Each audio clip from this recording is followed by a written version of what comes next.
This is with regard to the question that our brother had asked earlier regarding the image and form of God, image and form of Allah, and where is Allah exactly.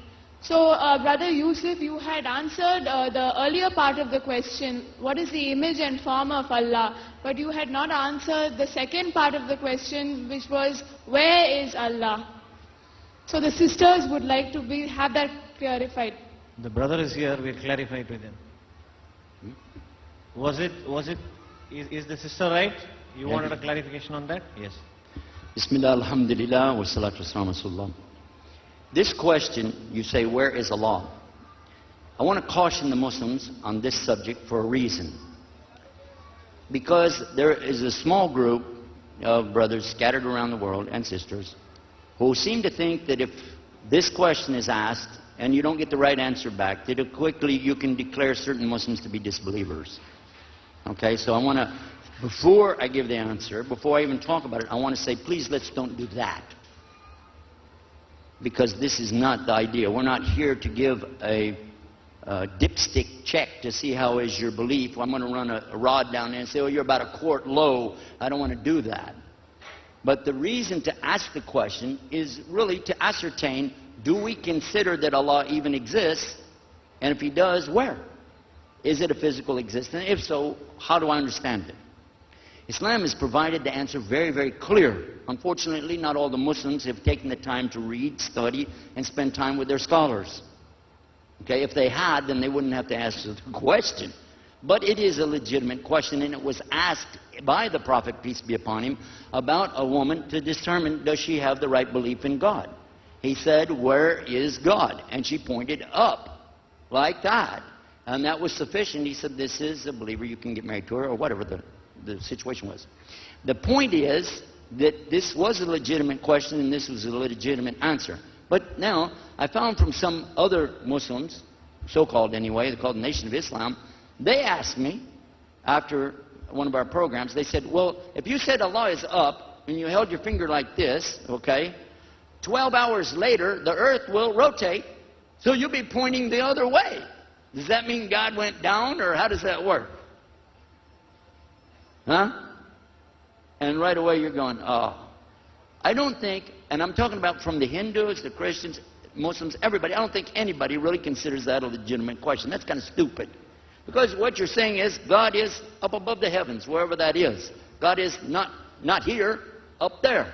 So let us look to the Quran and see if we get some resolution for this. And Allah tells us in the Quran that He doesn't compare to anything in the creation. So if He was in it, then He would be compared to it. Therefore, conclusion is, it's not the creation. And He tells us, Laysa kamithlihi shay'in. That means He's not like His creation. He's not like it. Isn't anything like Him. And He says, وَلَمْ يَكُلُهُ كُفُوًا أَحَدٍ. There isn't anything like Him. He is unique. And He uses the word ahad from the same derivative of the root, wahad, or one, meaning uniquely one that no two is going to come after it. So Allah is so unique that even though He tells us He has a face, He tells us He has hands, He talks about Himself, but we don't say it's going to be like my hand. Does He have knuckles? Does He have a fingerprint? What is that? What do you... Is it got a face? He got eyebrows? Yeah. Why do you want to do that? We want to play. Okay? This is not something to play with. You're talking about your Creator. If He says something in His book, okay, accept that. And if you don't understand it, go to your scholars and ask them. But please don't use this word, this phrase, where's God, in the hopes of making somebody out to not be Muslim anymore. Because they could say, and it happens all the time, people say God is everywhere. Now, when a Hindu says that, they mean one thing. But when a Muslim says it, they might mean something else. Because if a person, for instance, the indigenous religion in the United States, the American Indians, they had a belief, a lot of them, that God was in the creation. But some of them didn't. Some said He was out of it. But for those who said He's in it, they said He's everywhere, permeating His universe. There is nowhere except that God is there. He is in everything. That is pantheism.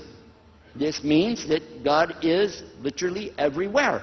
But when a Muslim says it, they may not mean that. What they may mean is clearly that His hearing is everywhere. His sight is everywhere. His knowledge is everywhere. And His mercy is everywhere. His love, al-wadud, is everywhere. His forgiveness is everywhere. But we don't put God like a physical being in His creation. I think that's the best way to distinguish it. There isn't anything that's going to happen in His universe that He's not going to be aware of or that He doesn't know. But at the same time, we're not saying He's in it. Let me share with you this little thing in closing on this subject. Someone could come to you with an age-old question that dates back to the times of the Romans and Greeks and their philosophies. They used to ask the question, do you believe in God? Now, these are atheists asking believers. The believer says, yes, I do. Well, can God do anything? Yeah. Anything? Yeah. Is there anything God can't do? No. Okay. Can He die? Gotcha. Because if you say yes, oh man, your God died. Sorry. And they'll play with you. Can He lie? Well, no. I thought you said He could do anything. Can He cheat? No. I thought you said He could do anything. Now, when they get you on shaky ground, they come with the one that they want to pull on you, which says, now let me ask you, you said your God can do anything. Forget all the other stuff. Just one question. Can He make a rock? Sure. He can make a rock. Can He make a big rock? Sure. Can He make a really big rock? Yeah. Can He make a rock so big that nothing can move it? Sure. Even He can't move it? Uh-oh. Let me get back. Let me ask the sheikh. What will you say? Because the concept that you're talking about and the concept that the atheist is talking about, he's just playing with you. He doesn't care. We don't say God is in His creation, though, and then we don't get into trouble. Why? Because can Allah make this rock so big that nothing can move it? Sure. Even He can't move it? Excuse me. You were referring to the creation. The rock is creation. So I answered you based on that. Allah can make a rock so big that nothing in the creation can ever move it, but Allah is not in the creation. And He doesn't move things like that. He told us in the Bible, and He told us in the Quran the same thing. Whenever He wants anything done, He says what? Kun fayakun.